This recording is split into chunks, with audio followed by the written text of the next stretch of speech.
Cécile de Ménibus. Et on est très heureux d'accueillir notre petit nouveau qui est avec nous, Bruno Godard, auteur et journaliste. Ça va, Bruno ? Très bien. Ils sont sympas avec vous ? Ils sont très sympas. Je vous dirais un peu de Muppet Show, ils sont très rigolos. Attendez, soyez sympathique quand même pour votre première émission. D'accord, je vais essayer. Non, il a raison. Muppet Show. Non, mais c'est Muppet Show. Dis donc, c'est quand même des stars, les Muppet Show. Donc, redescendez, René Chiche, quand même. Je Rédacteur me en dis que vous chef. ressemblez plus à Kermit qu'à Aznavour, finalement. C'est éclatant. René Chiche, il a bien fait de venir aujourd'hui. Rédacteur en chef adjoint du CID. J'ai dit du cidre quand même, du site idbooks.com. Et puis, bien entendu, Philippe Bilger, tout de suite, seul contre tous. Les vraies voix Sud Radio. Seul contre tous. Et on démarra avec Philippe David. Moi, c'est suite à un propos tenu par Maurice Safran, qui vient de coécrire un livre avec Nicolas Doménac, qui s'appelle Néron, pour parler d'Emmanuel Macron, alors qu'ils étaient des admirateurs d'Emmanuel Macron, et qui a dit « Emmanuel Macron, de loin le plus intelligent, mais il prend les mauvaises décisions. » Et moi, je crois que c'est un oxymore, parce que si on est le plus intelligent, on prend les bonnes décisions. Le problème, c'est qu'on a une grosse tendance en France à confondre intelligent et intellectuel. On pense que quelqu'un est intelligent parce qu'il est bardé de diplômes. Ça veut dire non qu'il est intellectuel. Je vais prendre un exemple. Le plus grand président américain des 50 dernières années, il avait 0 diplôme. Il avait commencé barman. Il avait fini acteur de série B. Il s'appelait Ronald Reagan. Mais il avait... Attendez, Jacques Attali qui dit tout le monde se moquait de Reagan chez les socialistes français. Vous prenez-vous sur Jacques Attali, vous savez pas. Écoutez, ça peut m'arriver. J'ai lu quelques bouquins. Le songe d'Attali. Ça va les chevilles. Laissez-le finir. Pour le dernier voyage de Mitterrand aux USA avant le départ de Reagan, Reagan fait un discours, et là Attali dit qu'il est à côté de je sais plus qui, Roland Dumas, enfin peu importe, et qui dit finalement on le pensait pour un imbécile, mais c'est lui qui avait tout compris. Et moi je pense que c'est pas parce que, je vais vous prendre un exemple, la plus grosse défaite militaire de l'histoire de France, mai-40, le généralissime de l'armée française, il s'appelait Gamelin. Gamelin, il avait fini major de Saint-Cyr, 2e de l'école de guerre. Mais il n'avait rien compris au champ de bataille, contrairement aux généraux allemands qui n'avaient pas fini 1er ou 2e. Et c'est pour ça que si on fait autant d'erreurs, c'est qu'on ne peut pas être le plus intelligent, contrairement à ce que dit Maurice Safran. Vous avez, je le dis respectueusement devant votre qualité intellectuelle et votre art du verbe, vous confondez une chose. Être intelligent ne garantit absolument pas qu'on prenne les bonnes décisions. Parce que pour prendre les bonnes décisions, il faut des qualités complémentaires par rapport à l'intelligence. Prenons Emmanuel Macron. À part quelques personnes obtuses, personne n'irait soutenir qu'il n'est pas intelligent. Son problème, ça n'est pas le défaut d'intelligence, c'est le manque de courage, d'une certaine manière. Donc je me permets de contredire votre point de vue. René Vous avez le Chiche. droit de vous tromper. Philippe David a exprimé son antimacronisme qui est chevillé à son corps avec cette phrase. Il faut le reconnaître, c'est vrai. Non, on peut pas dire que Emmanuel Macron, parce qu'en fait, vous voulez dire qu'il est bête, quoi. Non, j'ai pas dit ça. Vous êtes un intellectuel. J'ai dit que Safran disait une erreur, c'est que quelqu'un d'intelligent, il ne prend pas que des mauvaises décisions. Oui.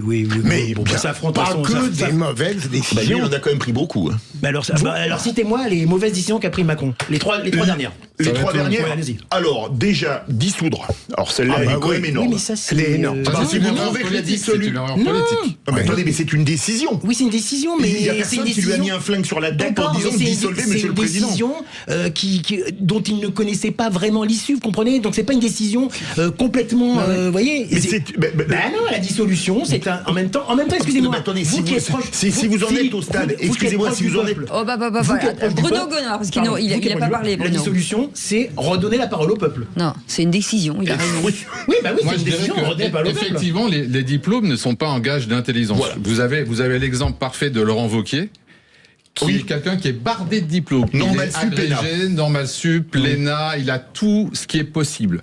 Or, on peut dire que globalement, la totalité ou la quasi-totalité de ces décisions politiques étaient des erreurs. On est d'accord. On est d'accord là-dessus. Après, on peut effectivement discuter du fait que Emmanuel Macron soit intelligent ou simplement un intellectuel. Je pense, moi, qu'il est ni l'un ni l'autre. Voilà. Parce que être intelligent, c'est être capable de s'entourer de gens qui sont un peu plus intelligents que vous pour vous aider à avancer. C'est ce que je fais avec Pour vous. prendre les bonnes décisions. Voilà, c'est ça. Et être un intellectuel, c'est avoir une pensée, une ligne. un corpus. Voilà, quelque chose, une colonne vertébrale. Or, lui, il en a absolument pas. Il sort de nulle part. Il est arrivé comme ça par un concours de circonstances qui est hallucinant.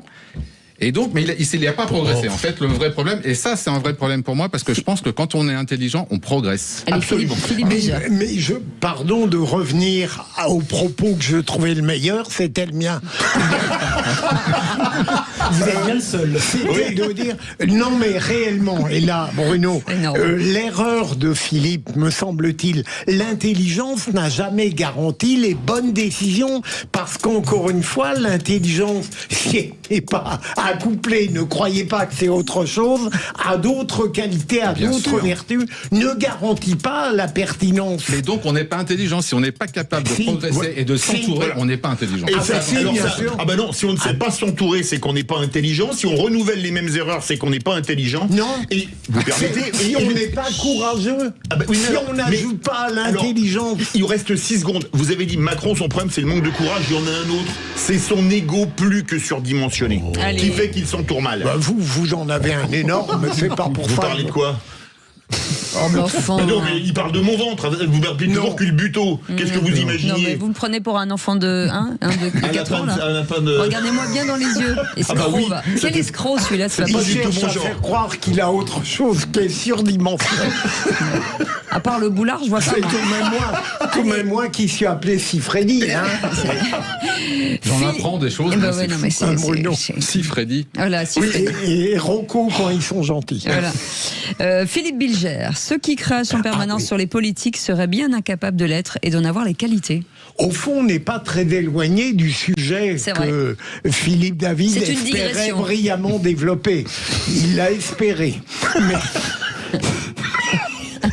Mais sérieusement, j'ai toujours été exaspéré par le jugement civique sur la classe politique, que les personnalités soient de droite ou de gauche, par le mépris que distille une certaine forme de peuple à l'égard de personnalités qui ne parviendraient pas profondément à égaler, évidemment pas à dépasser, et dont ils ne feraient pas une seconde le métier.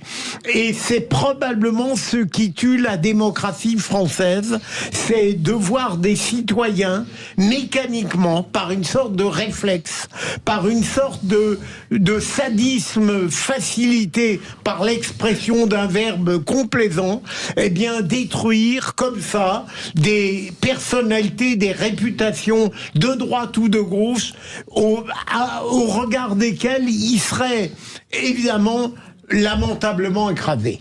Et donc je crois que c'est un grand drame de voir le mépris du citoyen ordinaire à l'encontre du politique, qu'il soit brillant ou non.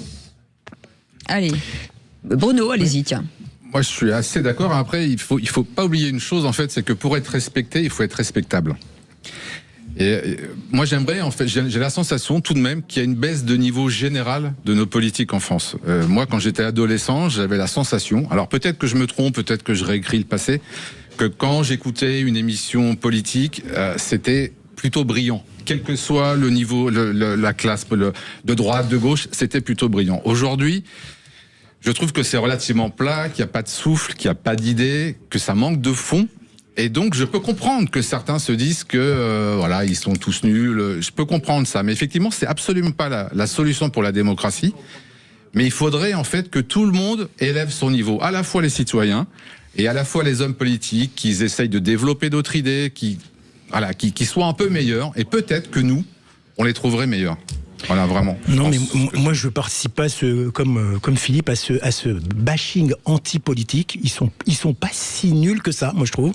À part quelques énergumènes, en particulier d'un certain camp. Mais moi, je trouve moi, quand je regarde des émissions politiques, quand je vois des interviews, je suis toujours intéressé.